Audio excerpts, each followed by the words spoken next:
Equinor e o Brasil estão completando 20. Equinor and Brazil are completing 20 years of history. And what is this partnership has produced? High technology for the reduction of carbon. B, equality and opportunity for all. And C, renewable energies. D, transformation in many of Brazilian people's lives. The answer is all of the above. This is the energy that will be taking us much beyond. Energy Equinor.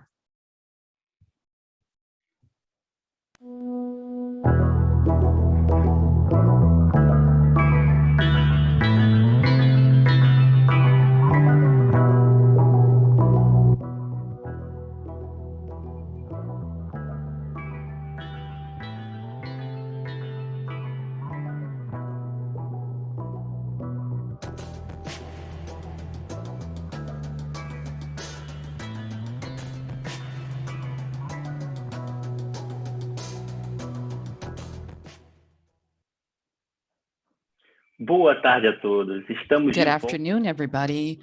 We're back with our last panel on sustainability, business commitment with water. What has been done since the World Forum in 2018?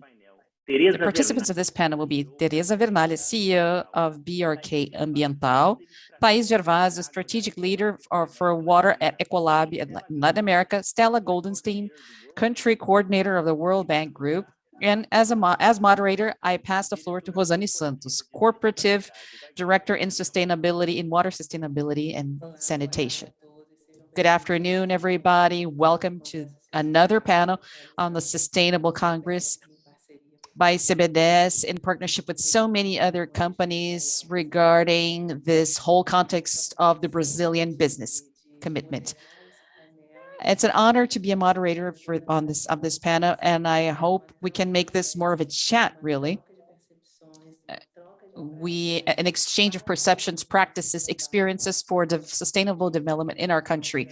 We're here with a very necessary, important topic that needs to be discussed, which is the topic of water in Brazil, how we generate this resource and how we can ensure more and more access in a context of shortage. Our Master of Ceremonies has already presented us our wonderful lectures, and I'm very honored to be the moderator of this panel made of women that are incredible women to tell us little bit about their trajectory. The challenge of the universalized access to water and sanitation goes back to the 20th century and to the century 21 with a new reality marked by unpredictability due to disruptive events that are climatic crises, water crises, and of course the global pandemic that's been almost 2 years now. In this panel, we will be talking about the advancements ever since how the Brazilian business has committed themselves with water security, the main challenges faced by the business sector in the management of these water resources, and the strategies for success in order to overcome these challenges. And let's think about the best strategies that we could adopt in order to overcome these challenges. So once again, I would like to thank you all for your participation and the panelists as well, of course. And I would like to start by calling Thais in order to start our chat. Thais, welcome. Hi, Rosane. Thank you so much for your invitation. It's a pleasure to be here in this panel with Ecolab. It's a pleasure to receive you, to be on this panel with you. Ecolab has divulged in 2019 a research that was conducted in partnership with another organization, Invis, and where they did a very broad consultation with companies that had an impressive number of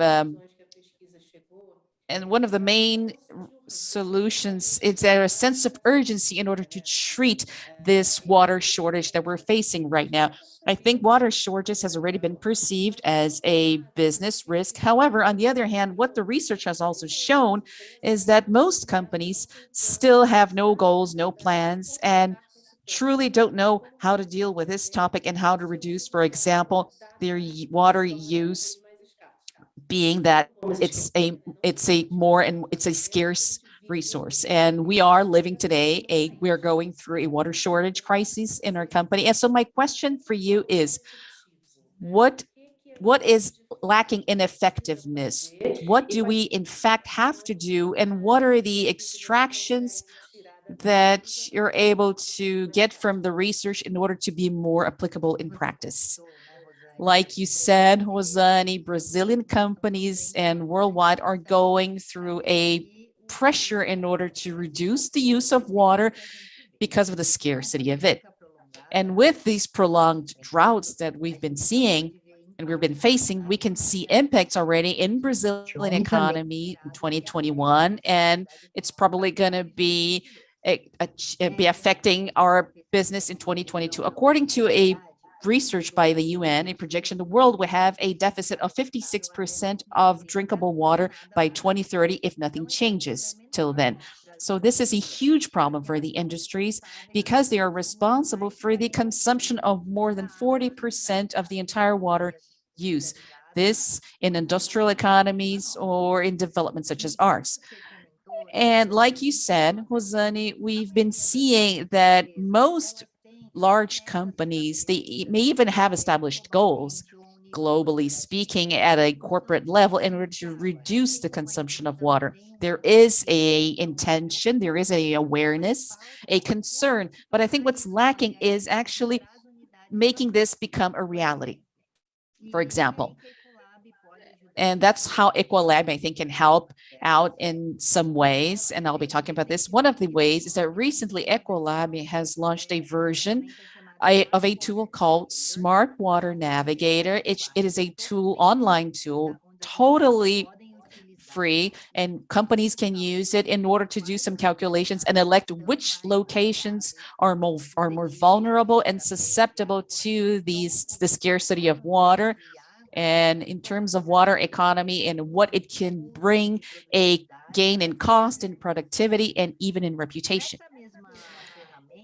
In the same tool, there is another tool called Water Risk Monetizer that helps companies determine the true value of water in addition to what they pay monthly, but take into account the risk of scarcity in region specifically. So with this tool, companies are able to create clear goals and take action with a customized plan, engage local teams in order to achieve these goals proposed in order to reduce and make this whole water economy a reality. For example, we use this tool in our units, on our operational units, and we've identified a lot of opportunities, and we've established an action plan. And this year, we've been able to save more than 2,000 cubic meters of water, and to use reuse of effluents, to reuse rainwater, and so on. In addition, we are also preparing our plants to be certified by the Alliance Water certification that evaluates the level of maturity of the company in the care in the water, in terms of water care, water concern, and what's being planned for the sustainable use of water, and how these actions are taking place, and how the engagement with the local community is taking place as well. Another thing that I would also like to comment is that today, when you save water, it's actually smart, and that's what industries need to start doing, because in addition to becoming more resilient towards water drought, there is also a lot of opportunities to reduce costs and the economy of water and energy. Equalab also contributes in this sense towards our clients, because part of our value offer is actually finding projects and economies in order to reduce water and energy and try to optimize the total cost of operation, especially minimize the use of water. And just to mention a data in 2020, Equalab helped out the economy of 206 billion liters of water coming from our support and solutions to our clients. And that's the equivalent of to more or less 700 million people using water, more is available to people. And as a goal for 2030, we aim to help our clients in order to save 300 billion gallons of water. That is the equivalent of the need of 1 billion people. And I've already mentioned some initiatives from the perspective of the industry. Like I said, we are the consumers of more than 40% of water, but there are a lot of other opportunities out there, like stimulating companies and to participate in discussion forums regarding the sustainability of water, to promote actions that will help out with use of technology and water innovations, stimulate projects, collective projects, among other actions that could be very important, and take these results and make them happen. Excellent, Thais. Thais, thank you so much for your answer, because you not only mentioned what actually needs to be done still effectively, but you also gave us an idea of a number of initiatives that are already taking place in this context. And I would just like to leave an additional point here. Ecolab is committed with a business commitment with water security, and it has been able to mobilize its own collaborators. There is a participation that's very effusive with our collaborators at Ecolab, so that we may be co-leaders in this topic regarding water since in the inception with this business commitment back in 2018 on the World Water Forum. So I would just like for you to explain a little bit more. What's the secret? What was more important? Perhaps 2 or 3 points that you may emphasize that may be outlined in your company in order to generate so much engagement. Well, we're totally committed, Rosane, because that's part of our business.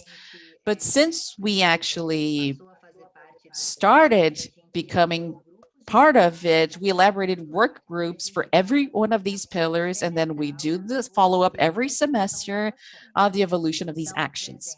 So, for example, in order to minimize the use of water in our operations, and then we've established an action plan that involves the identification and the resolutions of leakages, periodic analysis on the quality of water, the reformulation of processes, and even the modernization of our own product lines. And like I said before, we're already studying the use of effluents, how to capture rainwater, how to reuse them and incorporate them in our actions. Another important action that we're also doing in our units is the evaluation of this water safety. We identified potential risks of contamination by microorganisms, and we've taken action plans in order to protect our people. And the engagement also, Rosane, I think we try to engage our clients. For example, I would like to mention two cases of clients. One is Costão do Santinho, that adopted a technology called 3DT infection in order to monitor drinkable water, and they've been able to reduce the number of occurrences in water in more than 70% and 50% in the consumption of chemical products. With the example of Costão do Santinho, Bourbon Atibaia also decided to adopt our technologies. They were able to reduce 43% of water consumption as well. And this is the equivalent of 6,000 people, if you think about it. So these are very relevant numbers, and we end up helping out our clients in order to save water. And if we look into the whole value chain of our employees, our clients, and so on, we're able to help engage suppliers even for our clients. For example, we've participated in a workshop regarding the value of our water resources with Braskem and with suppliers of Braskem as well, trying to engage all of them, the most people possible. And like I said, we're also trying to provide free technology in order to help companies to learn about the value of water.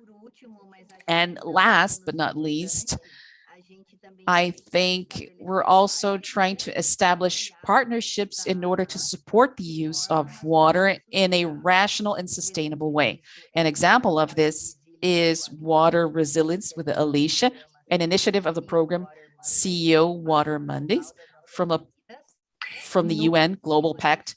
And in Brazil, we're also structuring a partnership with the Water Fund in São Paulo, focusing on conservation of the water basin of the Tietê. So a lot of good things and sustainable things happening, being promoted by Ecolab. Congratulations on your initiatives, on the initiatives that you've just mentioned.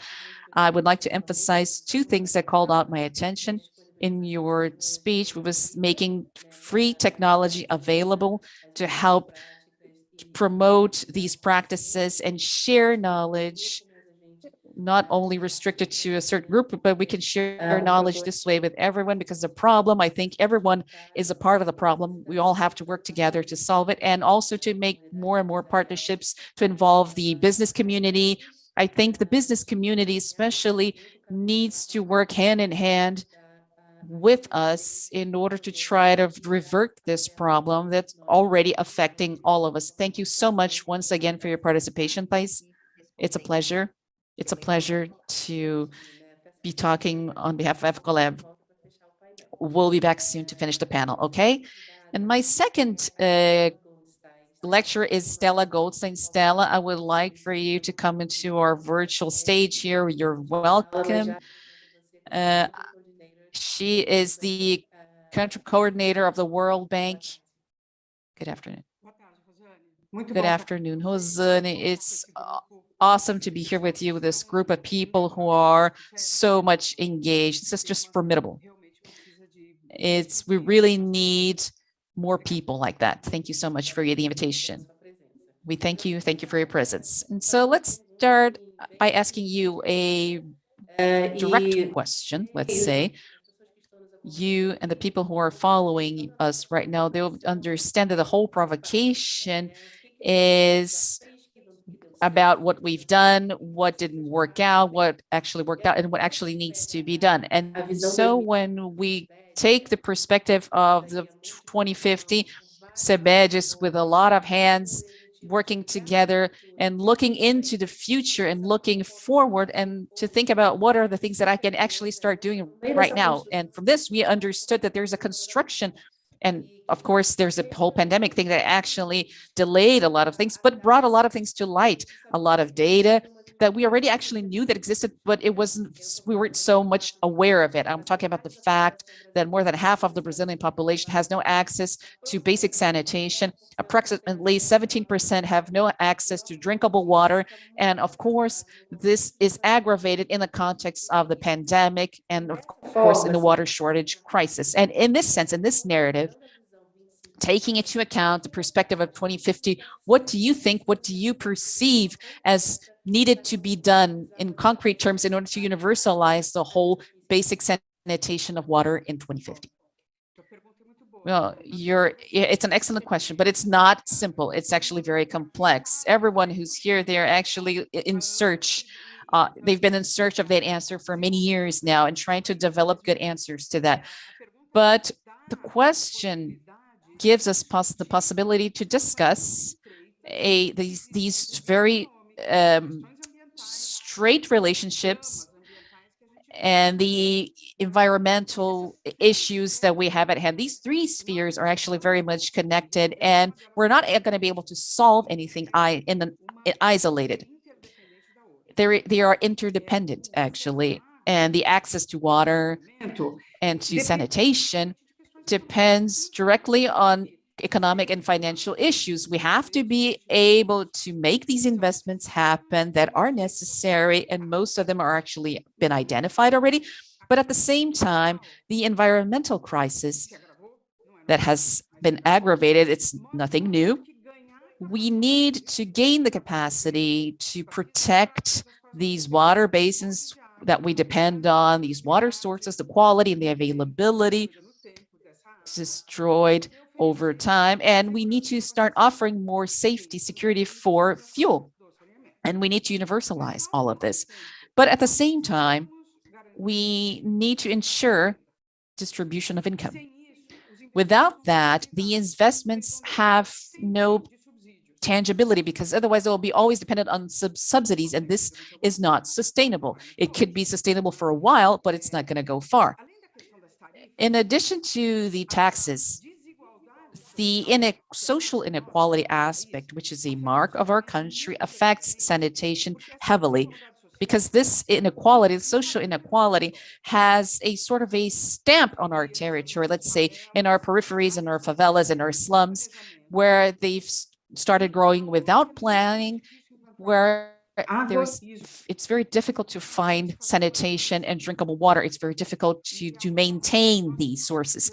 And that's where we need to start bringing education, institutional spaces for education in order to have a co-responsibility for this type of infrastructure that is in the field of sanitation,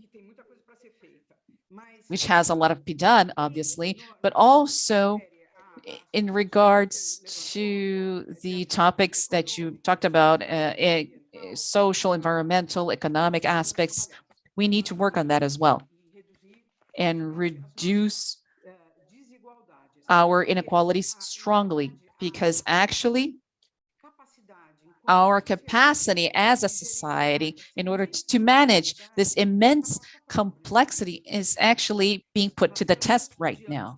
We are facing an impasse. We are at an impasse. And we've seen actually important investments happening. They're already structured, they're already organized for sanitation. But if these environmental issues and social issues are not adequately faced and dealt with strategies that still haven't been touched upon and still not happening, then it's going to be very difficult to achieve these goals, to universalize these services, because these are goals that we're all striving for. It's a perfect observation, Stella.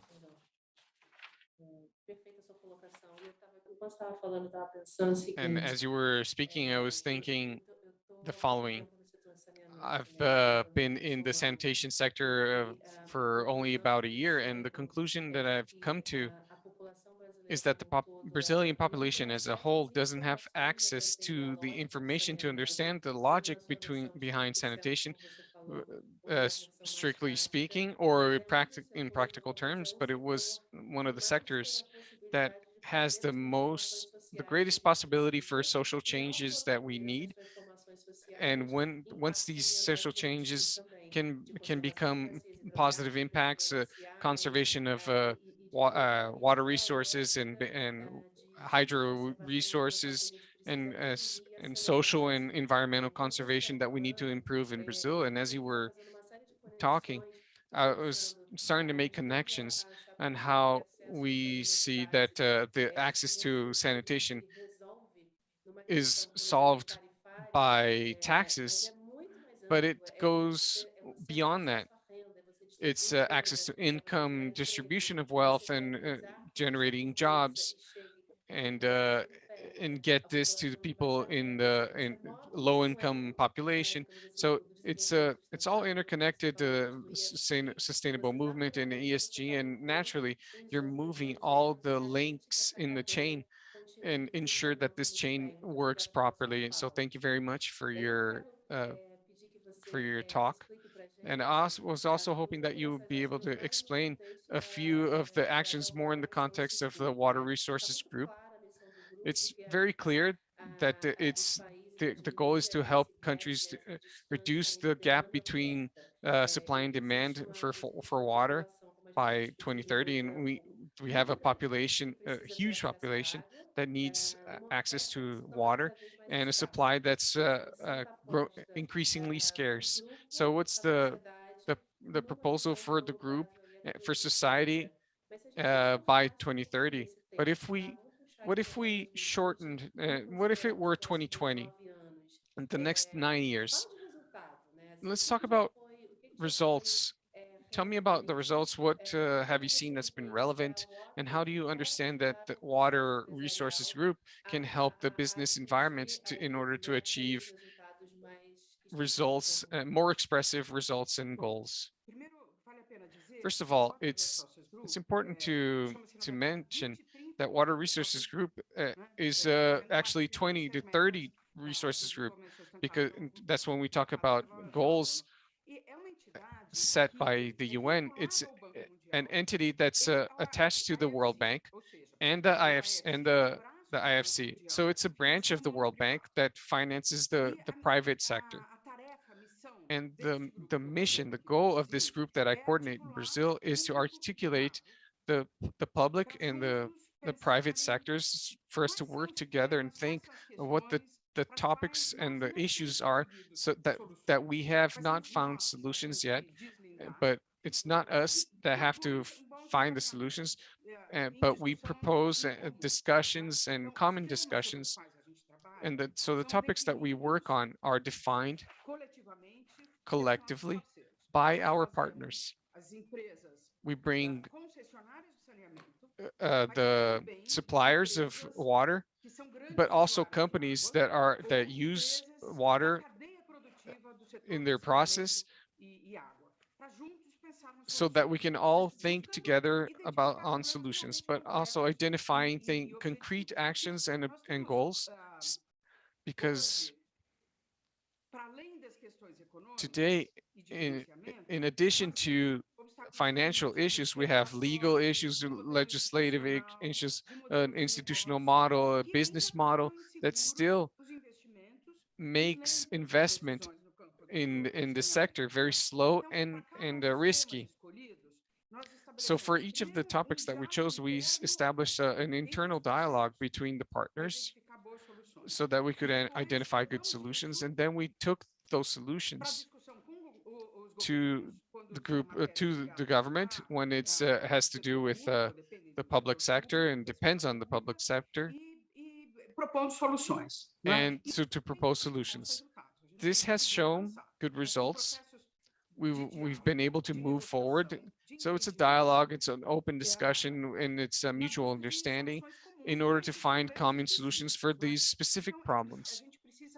So we need to acquire in this process not just technical consistency, but a space of trust between companies, and with these companies, with the public sector or public sectors plural, that are involved in these solutions.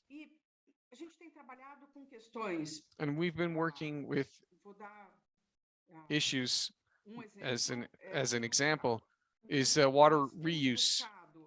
So we've been trying to identify what are the challenges that interfere in order to be able to widen the reuse of water, the investments needed to reuse water.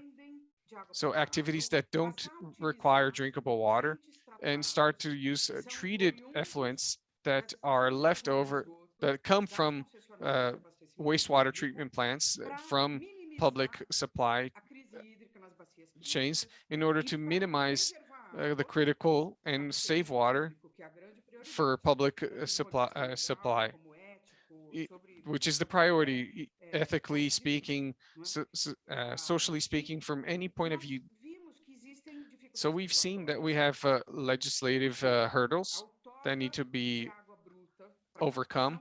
So capturing the water resources for production purposes is competing with a public supply of water, where we have water scarcity, and that's increasing significantly throughout the country, and making it's the necessity for us to review the legislation, and we have to, and planning, you have to have goals, and it can't be done overnight, and it has to be progressive. So we've been discussing legislation with the state government to revise bills, and so that we can save water in the critical supply basins. But we also have other projects where we can discuss specific investments in basins where the scarcity is huge, but we bring in companies and suppliers where we can discuss possible investments. And this feasibility of investments is through environmental studies. So I need to know who the users for that basin is, what the potential, who are the potential reuse purchasers for treated water. I need to know what's the availability of effluents and if it's possible to dump this effluents where they are dumped, and the financial feasibility of these investments. What's the logistics of taking that treated water in specific pipeline through specific pipelines to the customers? And these studies are done in partnerships with suppliers and the private sector, also talking with basin committees and the state governments. So it's a project that has a political articulation, technical consistency, support for the discussion between partners, and support for gathering resources, and etc. Another project that I wanted to mention, not just the sanitation companies or the production chain of sanitation, but the companies in general, and the potential for engagement of the private sector in order to provide public water safety, water security. And it's a project that we've very much involved in. And we know that basin projects define what needs to be done in each of the water basins so that we can have water security. And in some areas, the plans are very well established, and others it's more fragile, but they're always done through dialogue with the participants in that area, the public sector, the municipalities, the public sector, as NGOs, but the private sector has a very timid participation in this process, and we understand that it's worth it. It can be a very enriching process to have a more greater engagement by the private sector in ensuring that these goals set by the basin plans are feasible plans, and that they're in line with the needs of the water resources that the private sector can see, and with the potential for investment, public and private investments, and even and more so that the private public sector can help manage these investments so that they are actually implemented. So there's room for a lot of interesting discussions, and we want to have these discussions with the private sector in how to move forward with this. Because one of the main topics discussed in these plans is to charge for the use of water, and the legislation for this. And we need to define how much to charge for the use of water that actually lead people to save water, companies to save water, especially in the production sector that use water for production, and that they are actually charged, and that this responsibly and consistently in order to implement the maintenance of these water resources. So this is a project where we've already developed a tool, a digital tool that simulates several scenarios for each of these water basins, and it has to be calibrated for each of the areas. And we understand that in this process, in order to improve the management of this, it can be very enriching. That was excellent. It was. There are other examples, but it's for another conversation, a longer conversation. I'd love to hear you for several hours, but I'm learning so much with what you're saying. And I was connecting what you said with what Thais said just now. And even in thinking differently, you made it very clear the need for partnerships and the public sector and service providers and the private sector, and looking at our water resources and looking at our groundwater resources and our base water basins, and see how to postpone or actually or minimally revert the scenario of water scarcity. And you were saying that where you have a lot of data for water resource management and the study, a heavier study to in order to define what needs to be done in the medium and long term to postpone or actually revert the water scarcity problem. The this private sector participation is still very timid, but if you but I'd like to propose a challenge and invite the Brazilian private sector to be more participant in these articulations and discussions in their states and municipalities, since they are the largest consumer of water, and that they also participate in the discussion to in order to find solutions, multiple solutions that are needed to be in order to ensure the continuity of this resource. So thank you so much for what you had to say. It was very enlightening, and I really appreciate it. Bom, a nossa terceira So convidada, our third ela uh, é speaker interesseixa, ela today quer aumentar is o participações. Eu quero convidá-la para vir aqui para o nosso is palco Teresa virtual Vengalha. do She's the Estúdio CEO of Vida. BRK in Ambiental Participations SCA. Oi, SA. Rosane, So prazer aqui welcome. com você, prazer te conhecer. It's a Prazer é pleasure to meu, meet you. muito bom finalmente Thank conhecê-la you aqui very much no for having espaço me. And virtual. I'm so glad that you were A gente able está to aqui be reunindo here as and jovens that we were able empreendedores, to meet each essas other in mulheres this com virtual contribuições arena. And múltiplas so we have these para wonderful women with their combate às contributions. And mudanças now we're climáticas e as talking about bacias hídricas and water necessitam scarcity de and water soluções issues, and trying to no find nosso país. solutions E aí for our country. eu quero But I convidar, wanted to try trazer um to pouco dessa bring discussão this mais discussion para a more perspectiva do into concessionário, tá?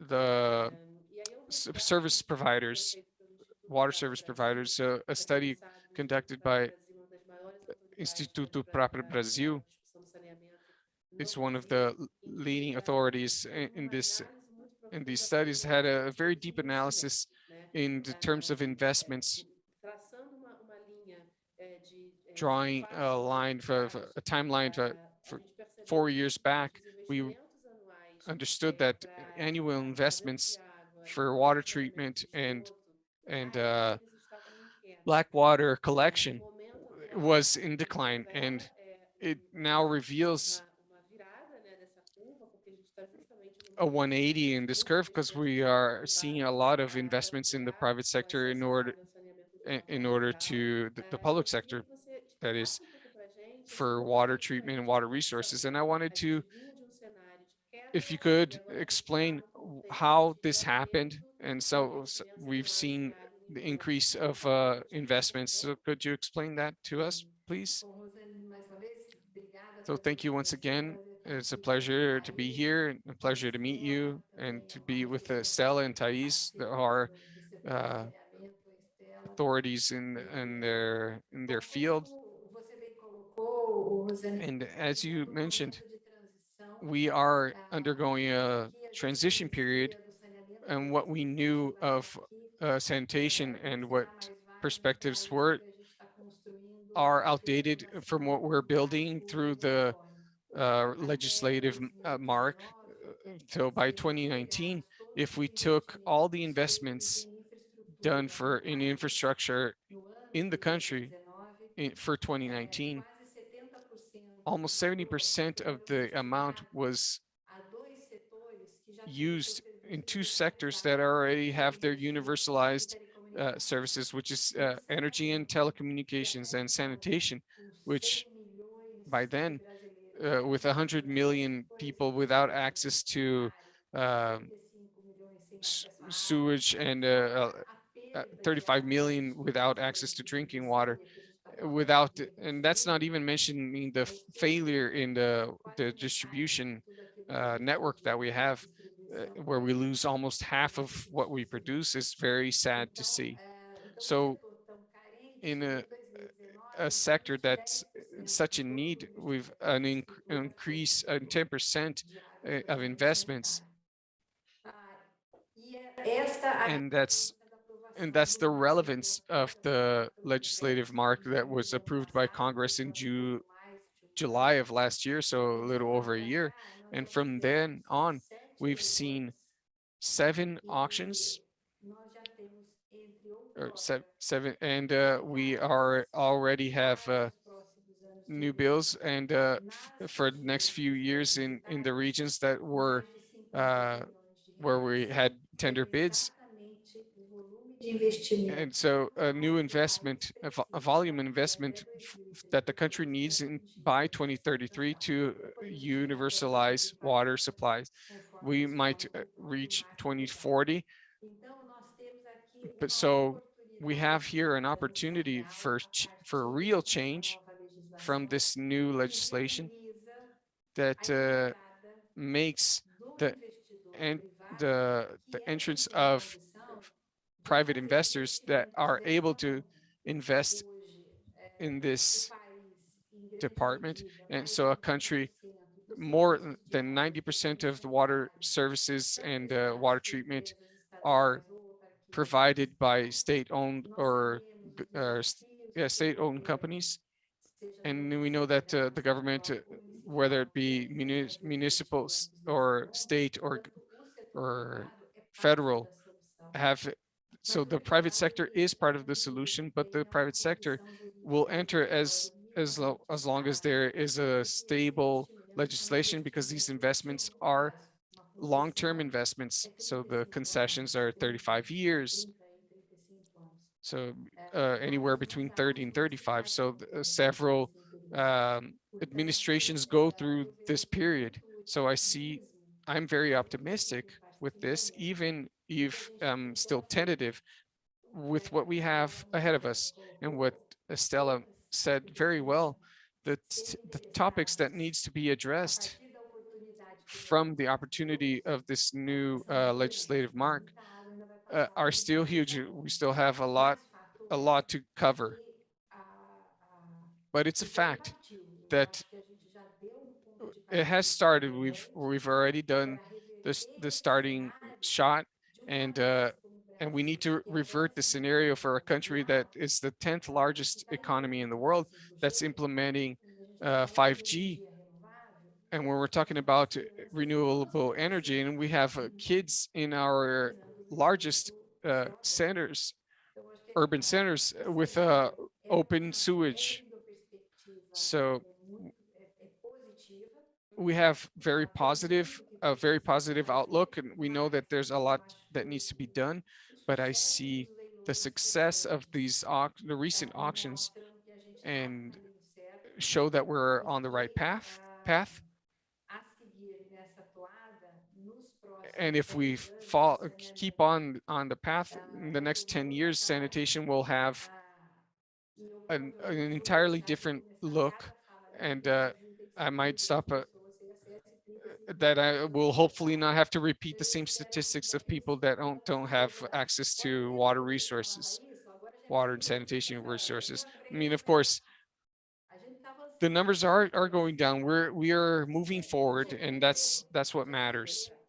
And creating jobs, no less. And the positive impacts on the environment. Today, we have our rivers in oceans, so we have tons and tons of raw sewage in areas, in collection areas that cost a lot to drink, in order to take drinking water to the population. And throughout the network, we lose half of it through leaks and inefficiencies. So we have only positive outlooks. So external effects and the impact on health and on healthcare and social impacts are all positive. So I'm trying to we need to look ahead and hope for the best and hope that everything will work out, but we're optimistic, definitely. Yes, I totally agree with you that it's promising, and we're going through a very important period of our society where we can make the right decisions and have positive change.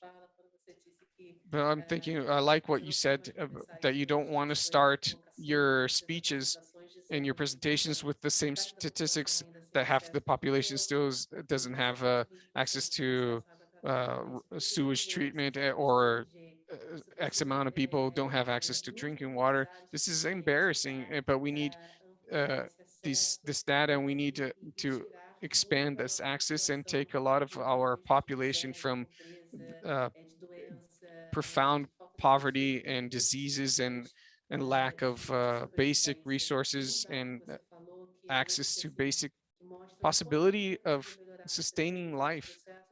So, and the loss and how much we lose throughout each of these stages, and then we have to go through all this and then treat the water and then lose half of, or close to half of it without giving access to the population to drinking water is embarrassing for all of us. Now we have a few minutes for this left in this conversation, which I'm enjoying so much. But I was hoping that you could talk a little bit about the study that BRK conducted, that connected the importance of insertion of basic sanitation, especially in the lives of women. So we start to analyze gender, and we know that our population is majority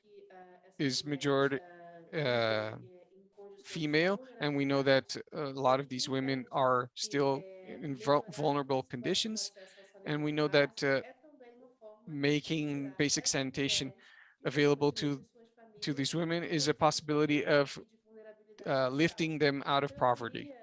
So I was hoping that you could talk a little bit about this initiative that BRK has adopted in order to make this possible and make the access to sanitation, especially specifically to these more vulnerable communities, which are led in greatly by women.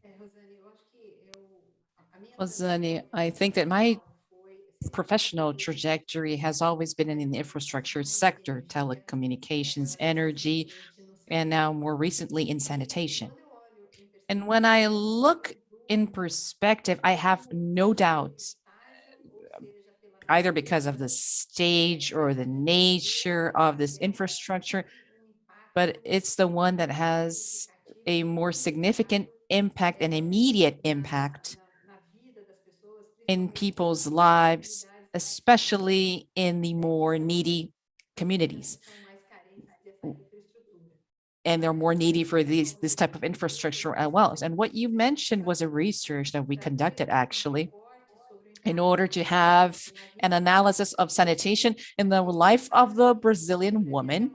And we know there's even a song in my head actually that talks about the woman and and how we can support women, and with the support of institutions, Trata Brasil, and using data from SUS, ENEM, and the Plenage, we were able then to conduct this analysis on the impact of a Brazilian woman's life and what this means in terms of lack of sanitation in these communities.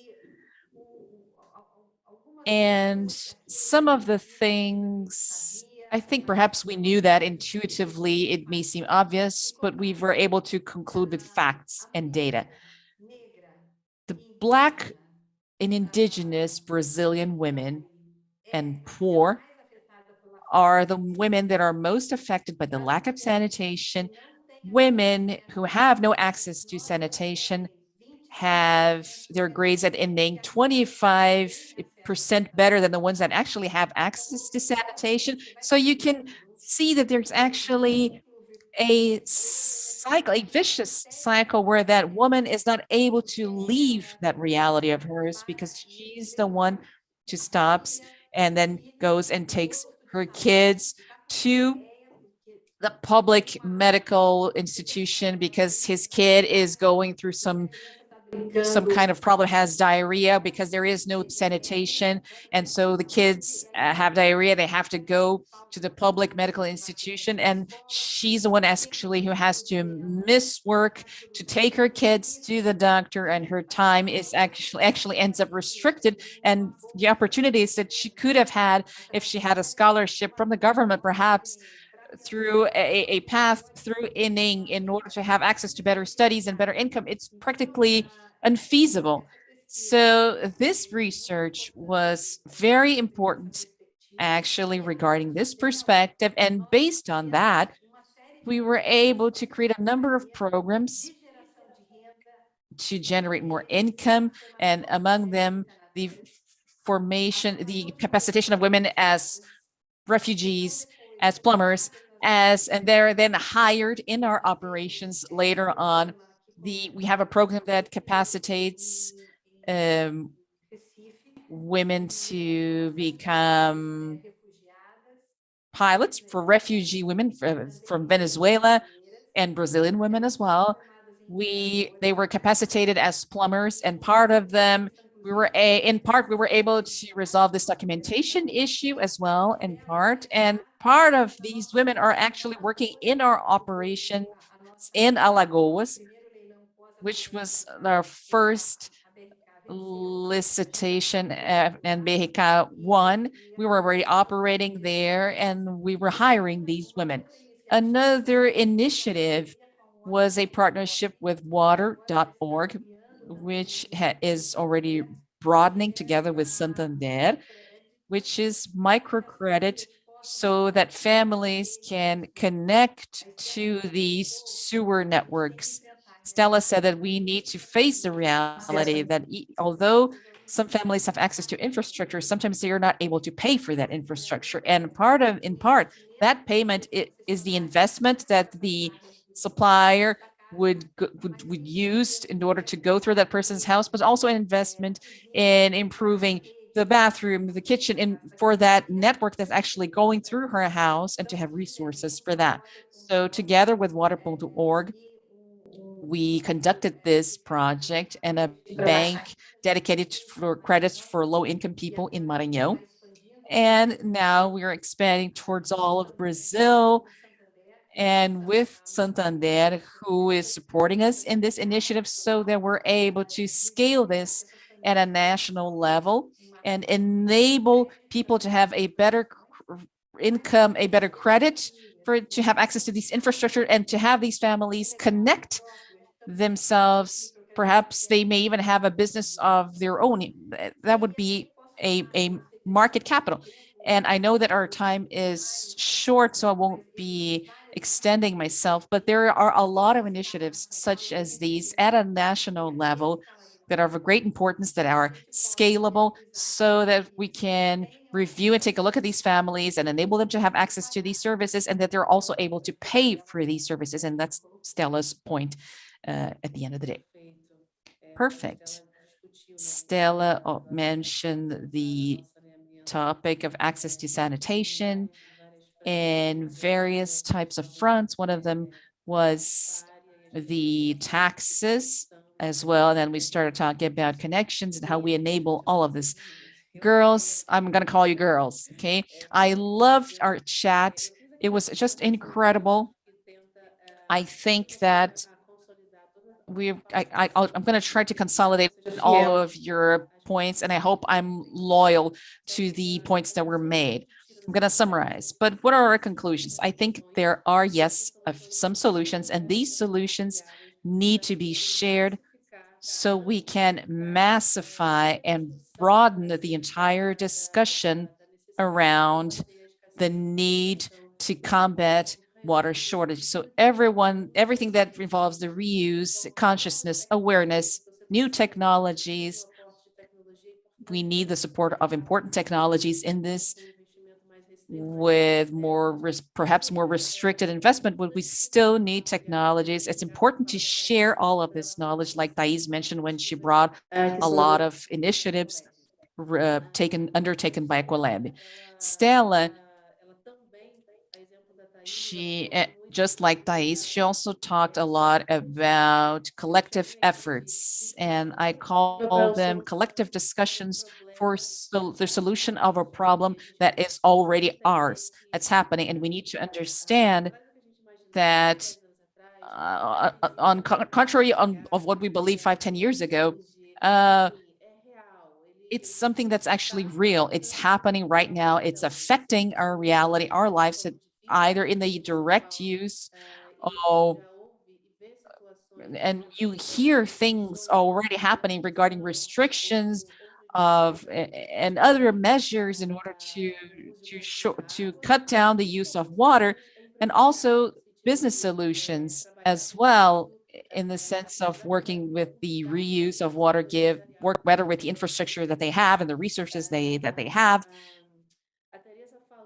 Teresa talked about the moment of the sanitation sector and where we're at right now.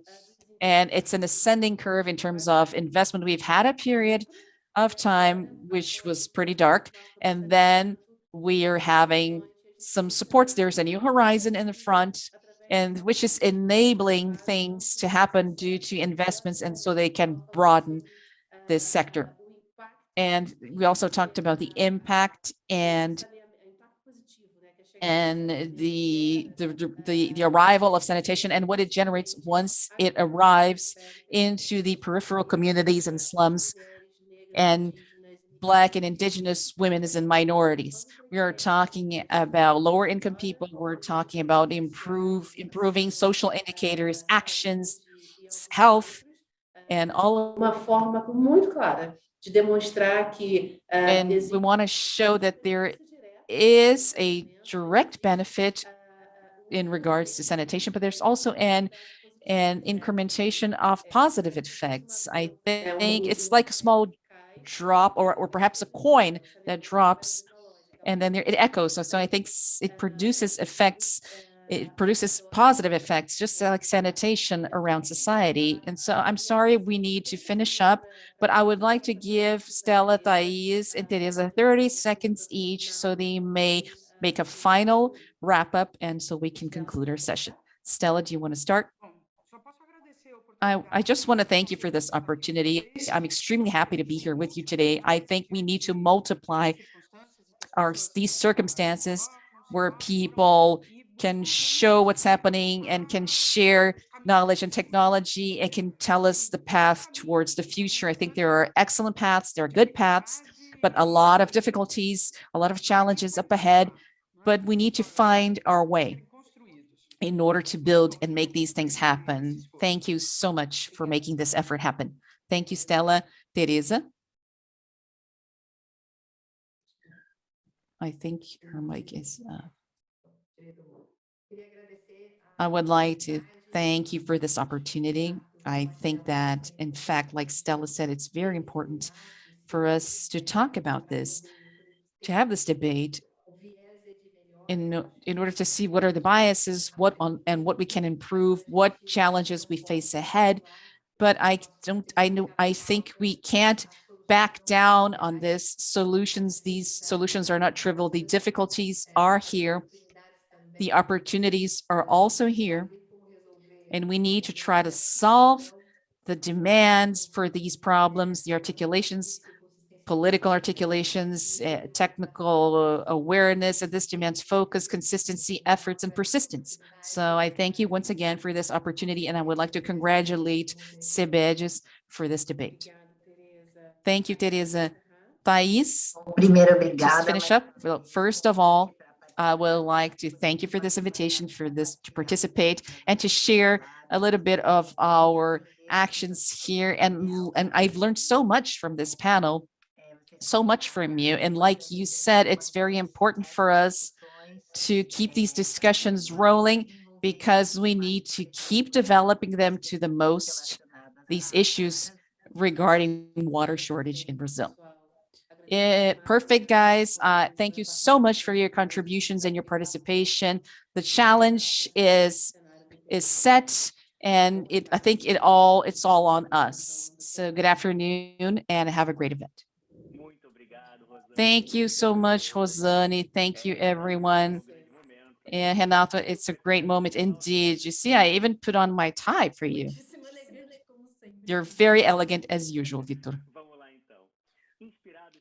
And inspired by the Leading Women's Award, captained by the World Business Club for Table Development, with the goal to recognize the importance of the role of women in business.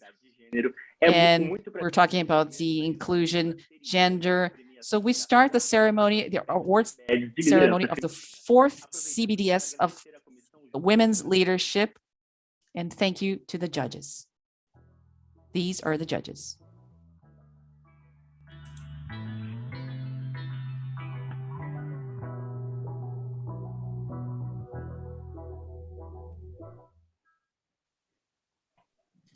Com esse prêmio, o CEBED deseja With this award, CEBEDES would like to emphasize the role of women leaders in society and to contribute to the goals for sustainable development. Nesse ano, o prêmio teve This year, the award had 2 categories. The category of associate companies that nominated 2 executives from our companies, people with initiatives, and the category of initiatives for women on board that will nominate 2 companies with people on their boards.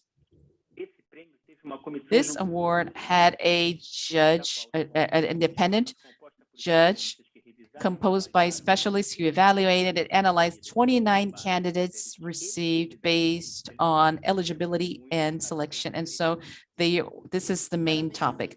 And we also want to congratulate all the participants that were nominated. We would like to thank you for sharing with us your inspiring stories. And this is an extremely important moment, and we're very happy to be a part of it. But before we start giving the awards, we would like you to be inspired by the musical attraction Maria Maria.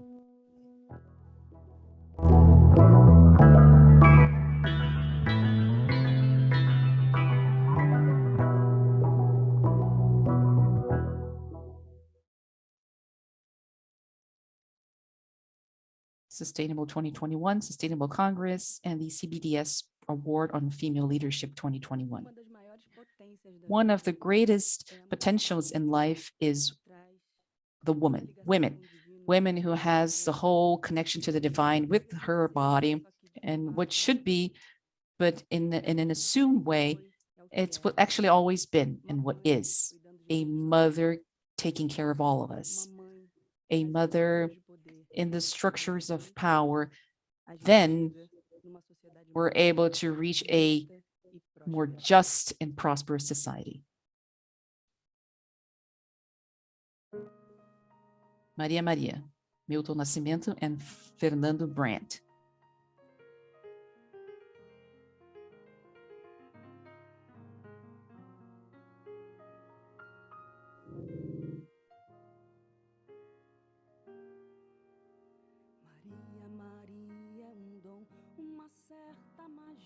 Uma força que nos alerta, uma mulher que merece viver e amar como outra. She's talking about a woman who deserves to be loved and love everyone in the planet, Maria Maria.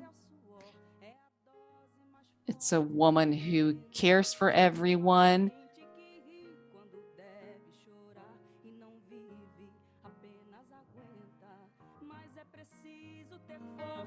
Then we need to be strong.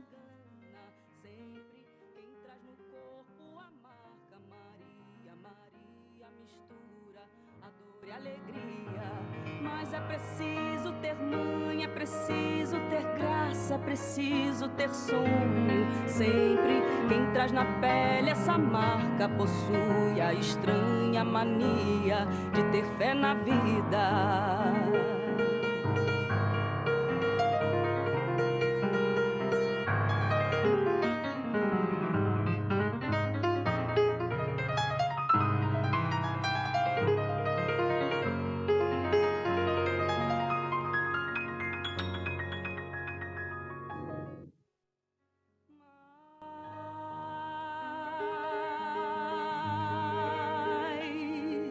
É preciso ter manha,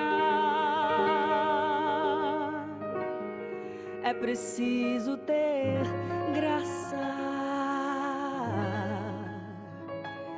preciso ter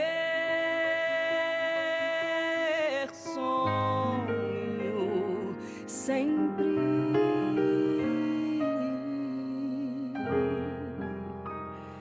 Quem traz na pele essa marca possui a estranha mania de ter fé na vida.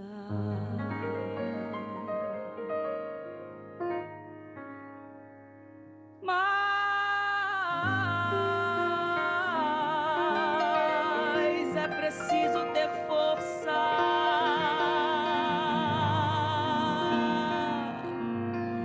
É preciso ter raça. É preciso ter gana sempre.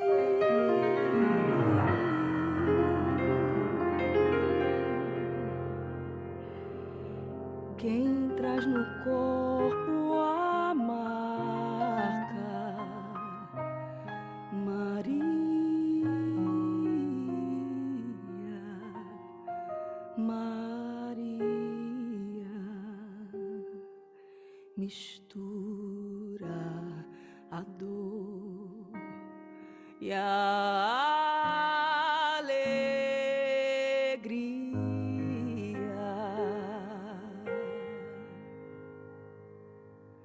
Ahe, ahe, ahe, ahe, ahe, ahe, derere, la la la la la la la la la la la la la la de derere, ahe, ahe, ahe, ahe, ahe, ahe, derere, la la la la la la la la la la la la la la de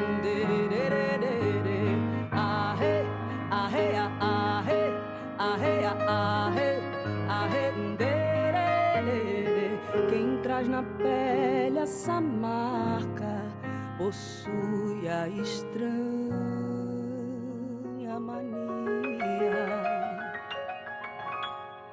de ter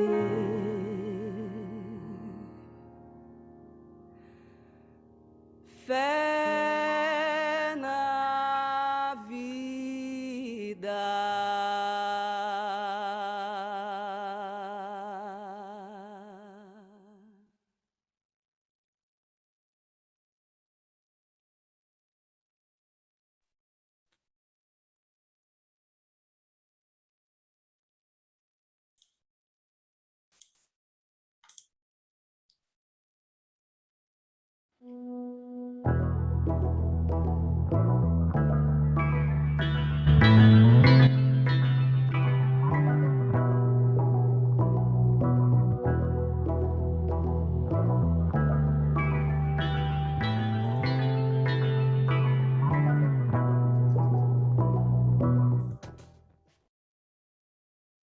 Bom, depois dessa premiação, Well, after this award and this beautiful and inspiring presentation, I invite you to deliver the awards to the associated companies com from você. the magazine Pluralis. Sonia, the floor is yours. Hello, thank you so much. I'm so grateful. First, I would like to make an auto description. I am a brunette. I'm using a green sweater. My hair is more or less shoulder length. And for those of you who don't know me, I'm a journalist. I've been here a while now in this path, in this journalist path. Before sustainability, I went through a lot of areas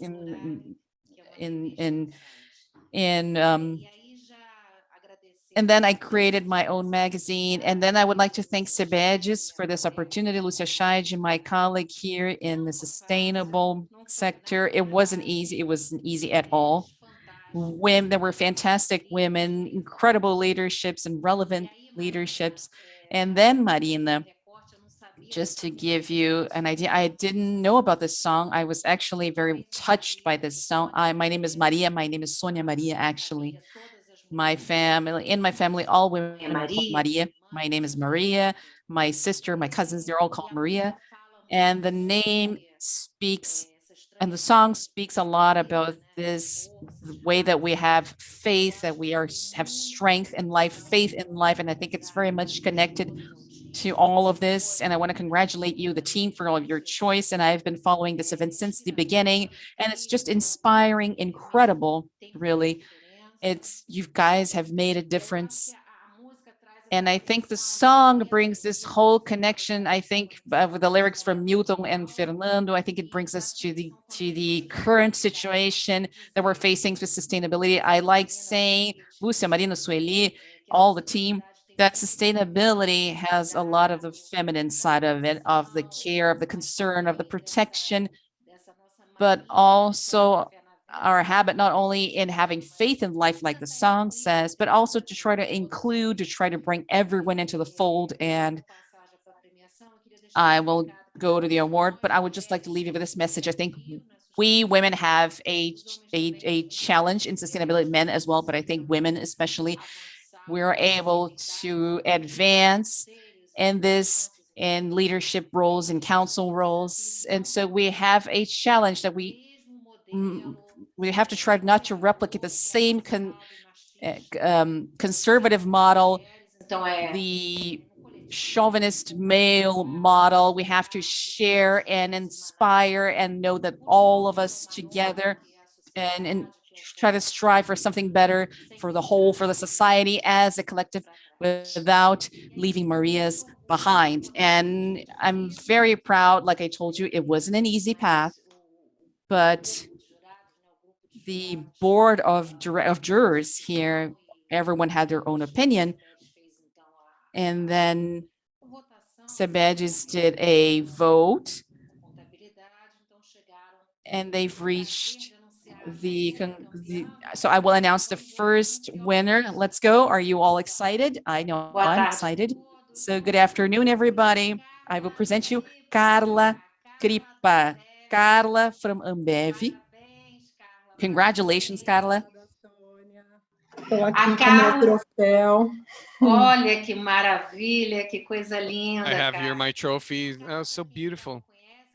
So Carla, so you don't know, she's a vice president of corporate relationships in Ambev Brazil, and she's also responsible for the sustainability and external internal communication. She has several titles: institutional solution, the crisis management, all this, and she's a creator and co-creator of AMA, and we've already done an article. It's the Ambev's mineral water. It has a proposal that where all the money for all the profits are directed for drinking water projects, especially in the northeast of Brazil, in the semi-arid, but the country as a whole. And in addition to that, Carla is an example of women in boards, at the board, in the board of Ambev, where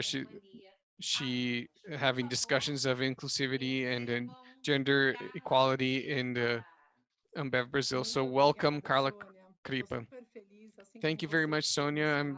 I was also very moved by the song. It's such a very powerful song that talks about women, and we are all these Marias spread out throughout the country.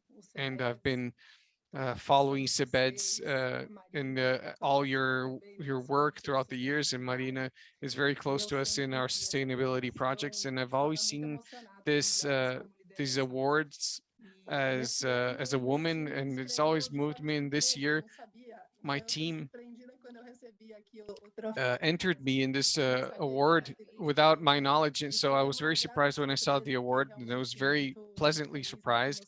I was very moved and happy to receive it, and I was trying to think about all the different interests that we see on sustainability, society, and corporate environment, and all the people, and what we need to do is come together in order to act. I'm very engaged in the social activities. I was 100% in with the environment, but now I'm also involved in social impact, and it's a very beautiful path that we're following. It's a, but um, we have unexpected issues to deal with. So thank you very much for this award and everybody who voted for me. Thank you so much, Carla. It's a beautiful trophy and it has all this symbolism behind it. It has the symbol for women and the color as well. It's beautiful. Congratulations. And it's all made with recyclable material. So I'd also like to continue on and honor Marina because she has been a very relevant voice and she's going to understand what I'm talking about. She's not a strong voice. She has very calm demeanor, but with her calmness, she's been able to lead a very important movement, which is a movement that starts in companies and arrives in society. So I'm very proud to say that she's a friend and a partner in this path. And I'd also like to thank Marina and her teams. I'd also like to mention Lucia, who's a partner in sustainable media, and she's a pioneer in this field. I've mentioned this that I entered this because I come from the economics field, but Lucia has always believed in the purpose and the struggle. So in the image of these two, I'd like to leave a message of hope and for better days and better times ahead that we will live and go through for sure. And for us to be connected in one way or another. And I also like to move on to the second award winners. So it's two actually that that are receiving this award. So the second incredible name is Vivian de Souza. Vivian is from Roma Logistics. Vivian, congratulations, my dear. Obrigada, muito obrigada. Thank you so much. Here I am with my trophy here, and I'm very happy. It was a surprise to receive this award, and the song also moved me. Eu escrevi All of us actually, and I actually wrote text. I just give me 1 second. I want to introduce you. I know you very well. I've read I know and I read everything and I read all the cases and all the companies and I research Vivian's stories. Also very interesting. Is two very young leaderships. She works at Rumo Logistics, so it's a B2B company, and they might actually not know it, but it's a very important logistics company. And Vivian was able to cause a revolution within the group and was able to hire more women within the board for in the technology department. So she created this space within the headquarters, which is in the south of the country in Curitiba.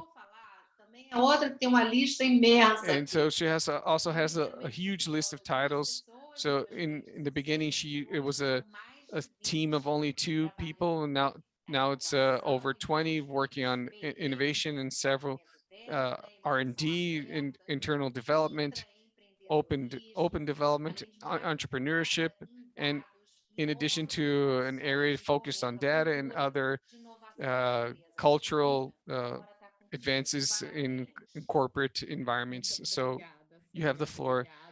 So thank you very much, Sonia. It is very gratifying to be here, and it was totally unexpected for me. So it's that kind of I submitted and but not expecting anything. So winning this award is I'm very happy to win this award. So I have this trophy here, and I'm going to keep it in my heart and my memory for a long time. And I have a quick text that I wrote here but it has a very strong link with the song. And I hope that the men that are listening, that they open their hearts, that equality is still a long way away and we're only in its first steps, and us women, and that we come together, and it's only through unity that we can actually impact change. So I'm a little nervous, so here we have my text. I don't consider myself a minority white privilege because I grew up in the periphery of the city, lower income neighborhood, and through knowing all the women that are enslaved in domestic and dependent on frequently abusive marriages, but I knew that I needed to build a different story. I didn't study the best schools. I didn't take my first plane ride before I was 20, but that's so I got into engineering school, and it was my first contact with the all entirely male industry, but I had the courage to follow my dreams, to disagree and stand up for what I believe in. And that's why I didn't feel the weight of being a woman in an engineering university 20 years ago. And maybe that's why I didn't feel the weight of being a woman in the beginning of my career. But the weight started growing every step I took professionally.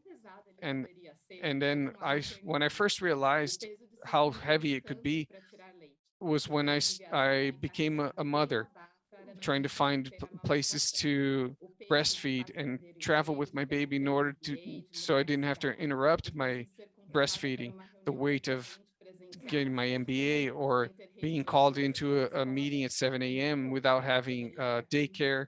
So I could have go on for forever on a huge list of challenges, but we surprised. And then I have my second child. And then when you have the feeling that you're going to do everything right, the life shows you that you can't control everything. So then after that, I had a very personal tragedy with lupus, and I felt that the weight of being a woman was unbearable. Being the first manager at the company at the time, I felt very lonely and uncomfortable among 100% male board.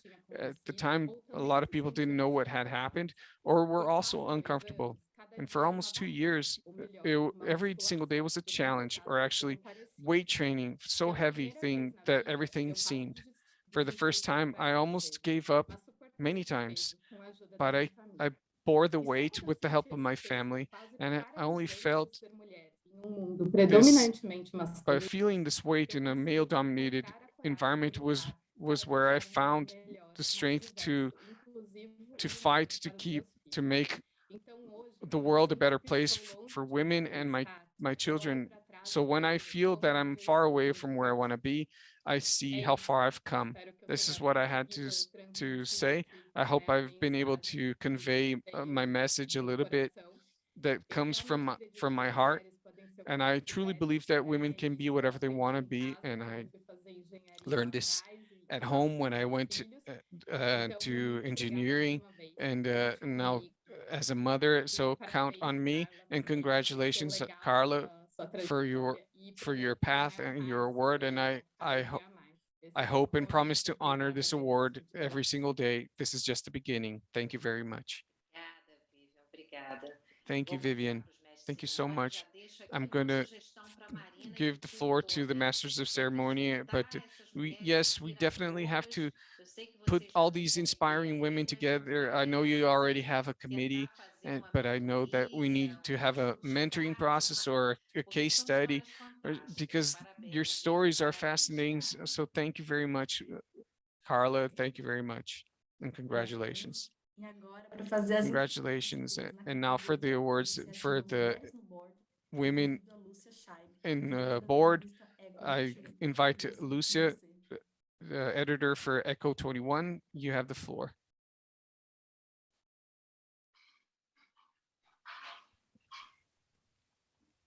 Lúcia, acho que você está no mudo. Agora sim, né? Muito bem. Here we go. Boa tarde. Good afternoon, everyone. Eu quero agradecer muito I'd like to ao CEBED, thank Sebed's Marina and her staff that that invited me to be part of this jury at this very delicate time in my life. I just became a widow, and my husband was my partner for 38 years. And in 1990, we launched the Eco 21 magazine, and it was circulating until March of 2020. And now today we only have a site. It's actually not a little site, it's a huge site. Everything has to be on a scale. So, but we're crawling and we're trying to move forward sustainably, and it's inspiring to see companies doing what they can in order to insert and give some semblance of equality for women on boards. And this is essential, and we've already achieved so much. And because when we think about mid 20th century,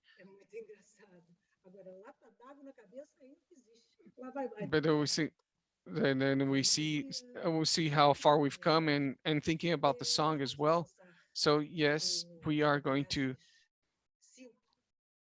achieve gender equality with training women and girls by 2030. And with you working so hard and doing whatever you can to influence. Vivian, who just spoke about what an inspirational path that you led, and such a young person that does so much but never stops doing stuff for the women's movement. So this Sustentável 2021 that's entirely online, the first time, I'm not very familiar with this, but I've been following it since the beginning, and I think it's fantastic, and I think the content is so precious, and I've learned so much with all the panels and everybody who spoke and participated. But now I wanted to present at Santander, the representing and receiving the Santander award. We have Patricia Audi, who's the vice president of the communications, marketing, institutional relations, and sustainability. Patricia, I'm not going to talk a lot, but I wanted you to say some words and talk a little bit about your path. Boa tarde a todas e a todos. Good afternoon, everyone. It's hard to talk about your speech, Lucia, and Vivian's and Carla's as well. You're such inspirational women, such inspirational words. I'm a vice president of the bank.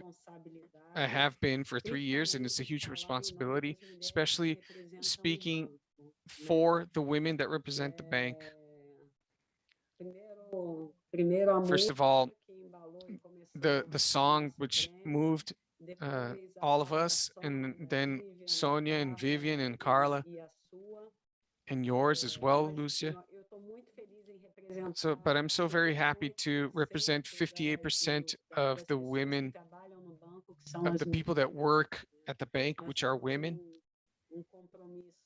We have a commitment, very deep commitment with diversity and inclusion and opportunities as well, because we all know of our capacity and our abilities and our strength for overcoming and the challenges, and how hard it is for us to have the same opportunities, and equality is opportunities, and give different portions so that everybody can have the same opportunities.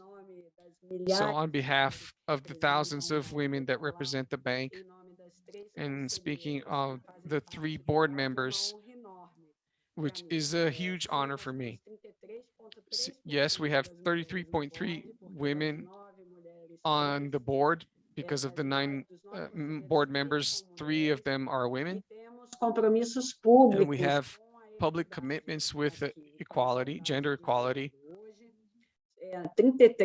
So 33.3% are board members. And our ultimate goal is by 2025, 40% of women,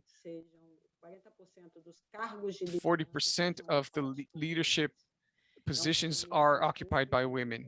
So it's a public commitment by Santander. We're almost at 30%. And it's a genuine interest. But if you think of this being enough, we know it isn't, because when we see historically, we know that no, we've come so far, definitely. But in 2021, we still need to talk about gender equality is tiring at the same time. So I do believe that we need to continue to help each other out and promote women and help women, and look at all the stories that we've heard, and we have to give the same room and have meetings at 7 a.m. With nowhere to leave our children. So this needs to be taken into consideration when we think of women in companies, and we think of companies like Santander that can promote gender equality, and not just in the company, but in its entire value chain and all its suppliers and service providers. So on behalf of all the women at Santander, thank you so very much for the award. I have here, now you can see it. I have this background, but so you can't really see the trophy. It's very meaningful. So men and women together, it's a sustainable product. It's beautiful. So thank you so very much on behalf of all the women at Santander for this recognition and our commitment that a lot needs to be done.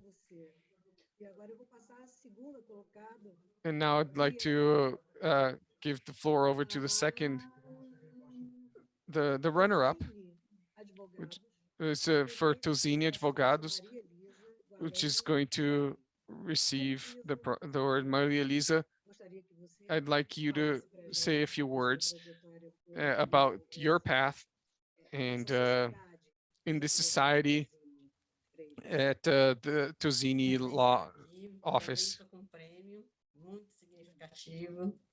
This is a very significant award. Thank you so much.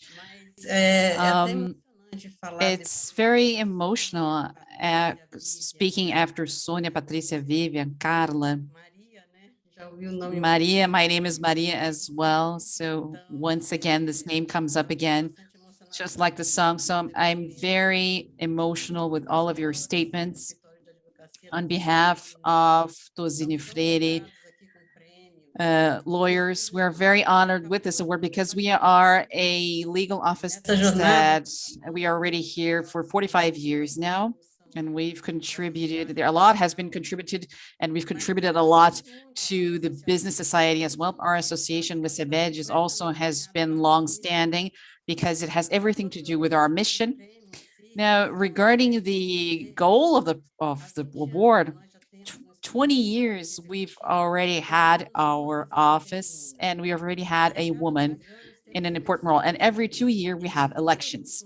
And in these last previous compositions that we've had throughout these years, we've already had 2, and we had 2 more women. And in the last 2 compositions, we are actually more than half. More than half of our employees are made up of women. And that's just a trend that our society is going into. I think diversity and inclusion, they are very vivid topics with us. We have a program that's called DF and Inclusion, and it specifically talks about gender, because most of our employees are women. Like Santander, 60% of our employees are actually women. We have 40% of partners, leaders, and practices. I already mentioned the number of women in the board executive committee, but I think we're going to keep this topic always open in our affinity group, DF por Elas, which is one of the fronts of inclusion. We've kept this idea open to discuss the career and general topics that affect women. So to bring this topic at hand, like Vivian said, in a very personal manner and in other ways, I think that's what calls attention to the diversity and inclusion for real. And the engaging leadership for inclusion, I think, is essential. Diversity in the formation and the decision-making is very rich. And we need to do this in practice as well. We have a committee and we see that this is possible and what we're speaking of is actually true. So once again, thank you so much. It's a huge pleasure to be here with you. It's hard to follow up on these beautiful, inspiring women and come in last, but thank you once again, Sebedges, and to say that I'm very, very proud to have received this award. Thank you, Maria. Thank you so much, everyone. Thank you, Sonia, who spoke before me. Thank you so much to all of you. I hope that we're really able to collaborate this in an active way, because women in the past, they were competition. They were considered competition. And nowadays, we need to actually be a front. We need to work together. We need to be partners, because the whole of the human nature, that's what it's about. To work together in partnership and try to strive for the betterment of our planet. So we need to be interconnected. We need to be we need to have empathy. We need to be to face this together. So let's cultivate this joy, this gratefulness, unionship, fraternity. Thank you so much. Sisterhood. Thank you so much. It's an honor to have been here with you today. Obrigada, Lúcia. Thank you, Lúcia. Congratulations to all of the winners. A small correction, though. It wasn't actually runner-up because there was no first or second place, okay? They were both winners, so congrats. And Sustentável 2021 is coming to an end. It was 3 long days of badges and its associates and the debaters, lecturers. We don't have a magical solution to these problems, but we want to see possibilities and opportunities in adversities. And I invite you now, Marina Grossi, to give us the final words to conclude Sustentável 2021. Thank you, Renata. Thank you, Vitor.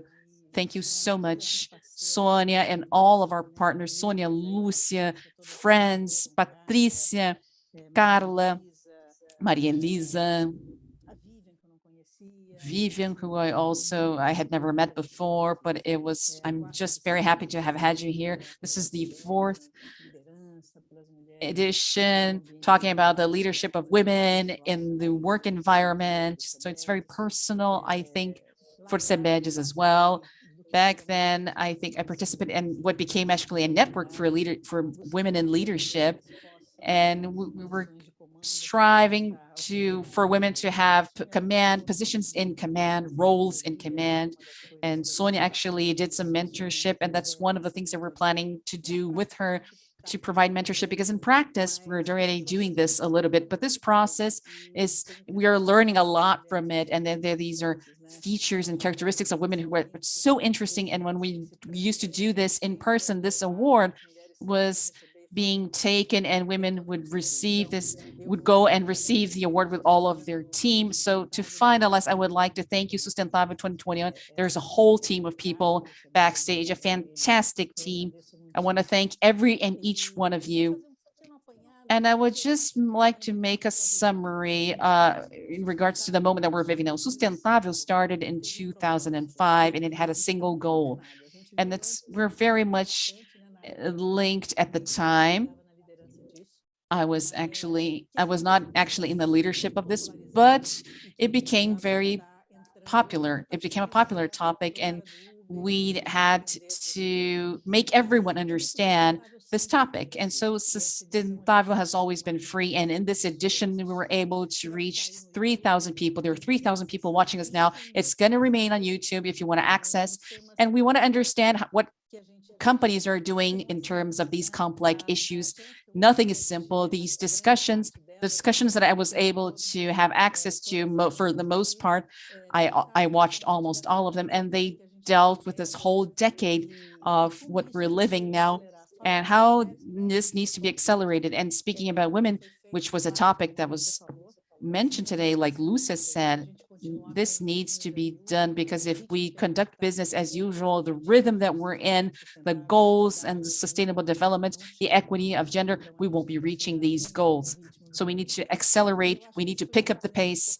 And I think that was an important component in these discussions.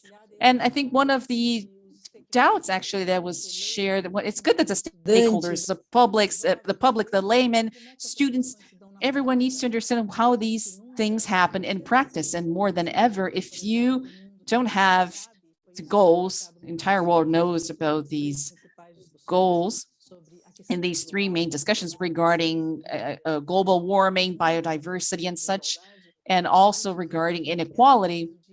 We've seen that we need collaborative actions for these things to happen. So companies, they are starting to think, how can I internalize this? How can I create goals? Because I need to plan. We need to plan ourselves. We need to know where we're going and why I need to engage my entire company to make this goal happen. And we were able to take a big step. These goals, we have a goal. And if we look at the climate issue, for example, I think this is extremely relevant. It's an extremely relevant goal. Biodiversity as well, food system as well. But all of this is at risk if we reach 2050 with 0.5, if we've reached a 0.5 increase in climate and global warming. So I think 2050 is within our reach. It is our goal. We need to work with science and we need to internalize these goals. And these 197 countries, they all have their goals, which are NDCs, their own goals to reduce. So we do have our goals, we have the macro, and we need to internalize this. And that's why companies, like you've seen a lot of examples, this was it's a call to action. We need to act. Companies are assuming this net zero role, sometimes some of them 2040, 2030, 2050. And so what are they doing and to make this happen? And then we saw some testaments. I'm not going to be mentioning names here because I might be forgetting someone, but in some of the testaments, they said, well, net zero is just going to be like slavery in the supply chain, because in Brazil, if you don't have net zero in Brazil, you won't be considered, because you need to be committed to what's important. So these collaborative actions, I'm very happy to see this happen. CEBEDES is really the space. It's a reference so that companies may make this a vocal thing. They may start speaking collectively, because a company, as powerful as it may be, it cannot achieve this without the help of others, without other companies, without other sectors, and they're not able to achieve and overcome these challenges. So these collaborative actions, Sonia, Lucia, everyone reiterated that. I think these are essential, but they're not silly little actions. They are concrete actions, actually, with goals, with effective collaboration, with the decrease of costs, and that's what we're striving for. So that, because not what cannot be monetized perhaps can come into this path and go into the business world. I mean, it's already part of the business world, but it preferably has to create scale, and that's what we need. And also, not just speaking of the world and the opportunities, but I think an important issue that was mentioned here is the opportunities. The opportunities are much more than the risk, especially when we're talking about Brazil. So it was an appeal, a call to action for the business sector to take effective actions to show the world, and we cannot miss these opportunities that are at hand. From before, on behalf of the Leadership Council from CEBEDES and other 10 institutions that partnered with us and their CEOs, and these CEOs spoke about, they said, well, we need to commit ourselves, and we have conditions. We are already doing things to reach net zero, and this is already a reality.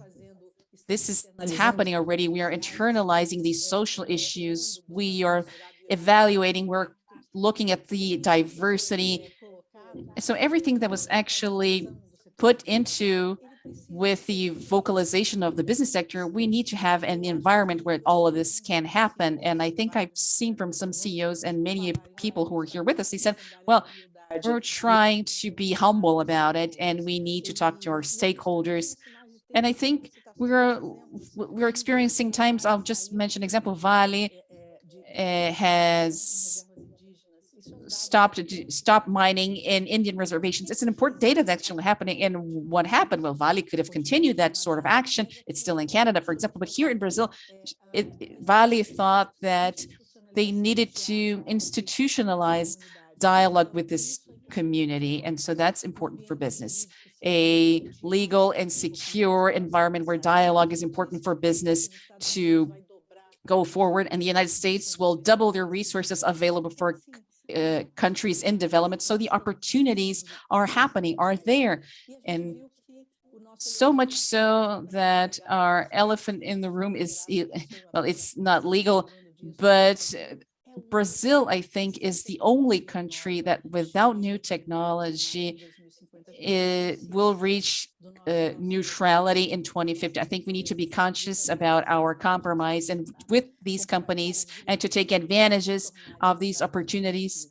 And so that this may become our competitive advantage to create this dialogue, this dialogue environment with our stakeholders. Another point is that the social, it's increasingly being perceived. I think many people spoke about that.